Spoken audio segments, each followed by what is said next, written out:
berdirinya, periodisasinya, para pemimpinnya, bahkan sampai dari materi yang baru saja kemarin kita bahas adalah terkait kemajuan peradaban pada masa Daulah Abbasiyah. Nah, sekarang gue mau tanya, kemajuan apa aja yang ada di Daulah Abbasiyah pada masa itu? Siapa yang tahu? Ayo. Apa ya, Haris? Administrasi pemerintahan. Oke, administrasi. Ilmu pengetahuan, Bu. Terus, siapa lagi?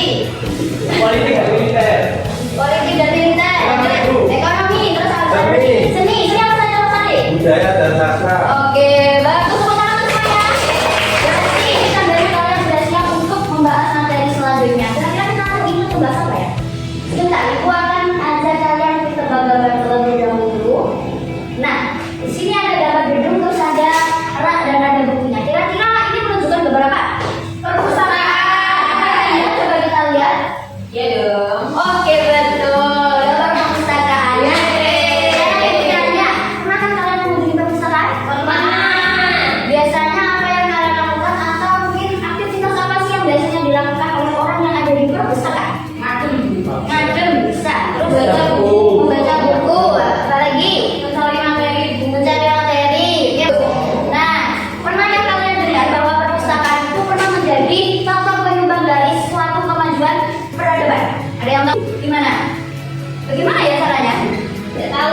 Oke, kalau tidak tahu, Ibu akan ajak kalian jalan-jalan dulu ya. Kita akan mengunjungi perpustakaan yang disebut tadi. Dan kan kalian sedang berada pada masa puncak kejayaan umat Islam. Tepatnya di kota Baghdad pada tahun 830 Masehi. Di kota ini, ilmu pengetahuan menjadi denyut nadi kehidupan. Pada saat kalian berjalan-jalan menyusuri kota, kalian akan tertarik pada dasar bangunan yang tinggi, berbahan dasar batu bata merah, dan nampaknya di dalamnya ada rak-rak buku yang menjulang tinggi. Saat kalian memasuki bangunannya, kalian akan terpana dengan banyaknya buku yang berderet rapi dan berasal dari berbagai bahasa. Ada yang berbahasa Persia, ada yang berbahasa Yunani, bahkan ada yang berbahasa India. Nah, tapi kalian juga tidak akan disebutkan oleh pemandangan tersebut. Kalian juga akan melihat berbagai aktivitas yang ada di dalamnya. Ada yang sedang menulis, membaca, atau sedang berdiskusi untuk menciptakan hal-hal baru. Tapi di samping itu kalian akan melihat ada seseorang yang nampaknya sedang meracik ramuan-ramuan, kemudian menuliskannya ke dalam buku catatan. Kemudian tidak hanya itu ya, kalian akan melihat juga seseorang yang sedang mengamati sebuah benda, nampaknya seperti logam atau entah apa lain, juga tidak tahu. Selanjutnya, kalian akan melihat juga orang yang sedang bereksperimen. Jadi, sebenarnya siapa mereka? Dan apa yang mereka lakukan? Ada yang tahu? Betul. Jawabannya adalah mereka merupakan ilmuwan-ilmuwan yang lahir pada masa keemasan atau pada masa kepemimpinan Daulah Abbasiyah. Nah, maka dari itu hari ini kita akan mempelajari mereka. Siapkah kalian untuk berkenalan dengan mereka? Siap, Bu. Oke, adapun tujuan pembelajaran kita ini ya. Peserta didik mampu mengidentifikasi tokoh-tokoh ilmuwan muslim pada masa Daulah Abbasiyah melalui kegiatan pengamatan dan ceramah dulu yang tadi dilakukan. Kemudian peserta didik mampu untuk menganalisis kontribusi ilmuwan muslim. Jadi nanti kalian dituntut untuk mampu menganalisis apa saja kontribusi dari ilmuwan-ilmuwan tadi. Kira-kira perpustakaan tadi yang Ibu jabarkan itu namanya perpustakaan apa? Betul sekali. Nah, terus kenapa ilmuwan muslim pada saat itu kok maju-maju sekali? Gimana Mbak Dina? Karena mereka mendapat dukungan kuat dari pemerintah melalui penerjemahan buku ilmiah kuno sehingga menemukan semangat untuk menggali ilmu pengetahuan. Bagus. Oke, tepuk tangan semuanya. Mendapat dukungan dari pemerintah. Jadi pada abad ke-8 sampai ke-13 Masehi, peradaban Islam itu mengalami yang namanya kemajuan atau perkembangan intelektual.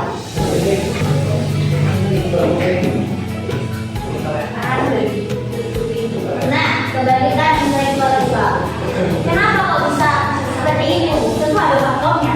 Yang pertama adalah karena ada berdirinya Baitul Hikmah yang menjadi tempat penelitian. Nah, itu tadi Ibu sudah menerangkan atau spill sedikit terkait perpustakaan yang mengubah faktor berkembangnya suatu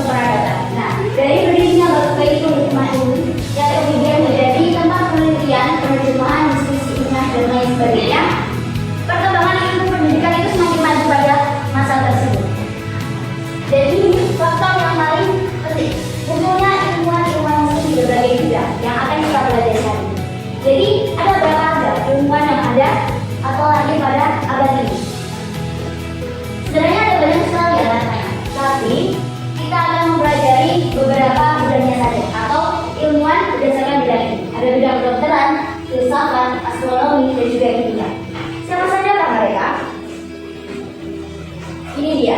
Ini adalah ilmuwan bidang kedokteran. Kemudian ini adalah ilmuwan pada bidang filsafat yang lahir pada Daulah Abbasiyah. Nah, ini ilmuwan yang lahir pada masa Daulah Abbasiyah pada bidang astronomi dan juga kimia.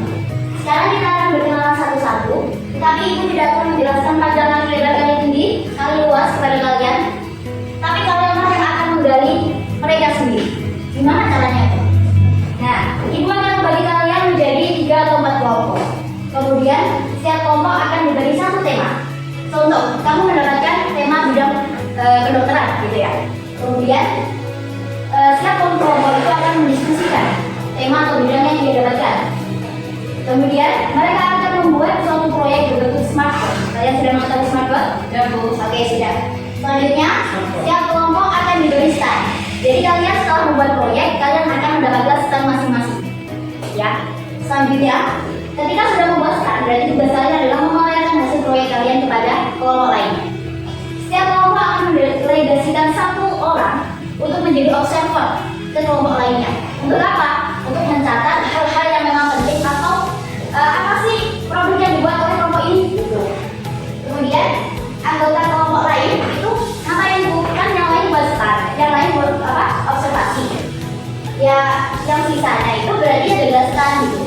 Yang lain berarti menjaga stand dan mempresentasikan karyanya kepada observer atau pengunjung. Oke, silakan. Untuk kelompoknya sudah dibagi. Itu silakan membentuk standnya masing-masing.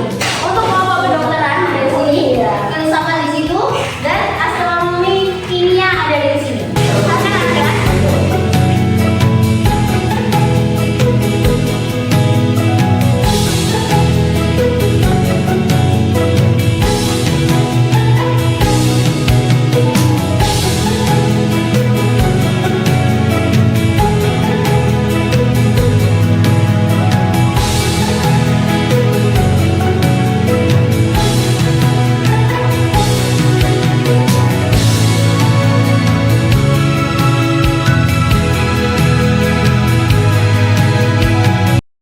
Oke, terima kasih bagi yang sudah menjelaskan secara detail pada teman-temannya ya.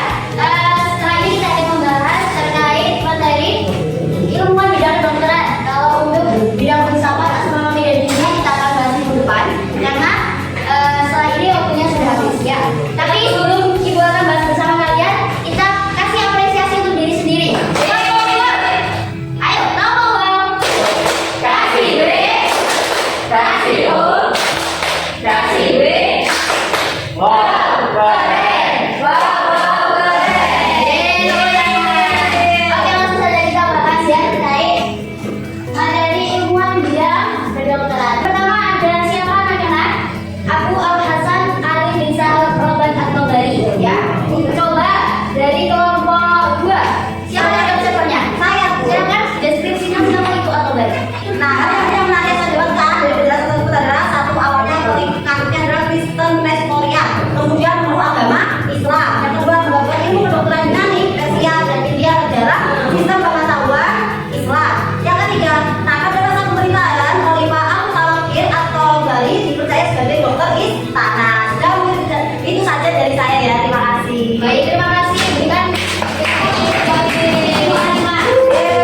jadi At-Tabari ini merupakan dulu awalnya berasal dari keluarga Kristen Nestorian. Coba anak-anak lihat katalogan. Ini adalah salah satu julukan dari keluarga pendeta. Jadi beliau dulunya itu merupakan seorang Kristen, beragama Kristen. Kemudian akhirnya mendapatkan hidayah, memeluk Islam, bahkan menjadi umat Islam. Hebat banget kan? Nah, Seperti beliau ini merupakan ilmuwan bidang kedokteran dan merupakan sarjana terkemuka. Beliau memiliki beberapa karya monumental. Yang paling termasyhur adalah buku Firdaus Al-Hikmah atau yang biasanya disebut Taman Hikmah.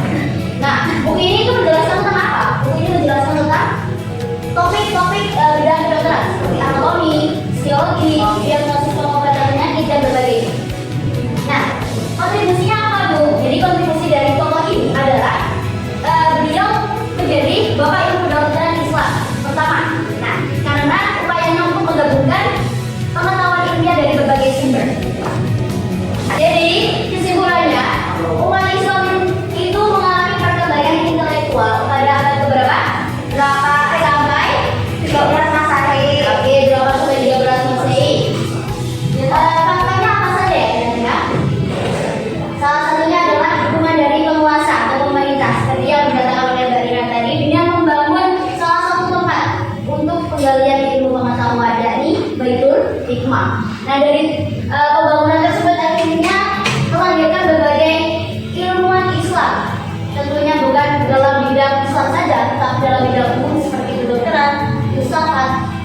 kimia bahkan astronomi.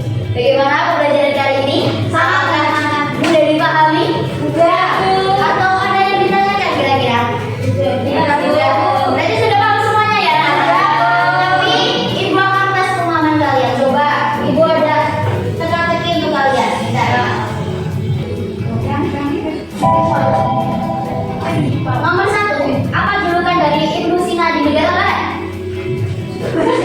Avicenna. Oke, betul, tepuk tangan.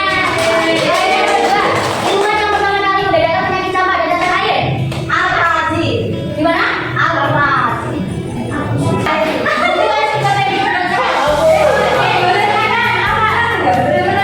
Apa itu BLT? Beda double.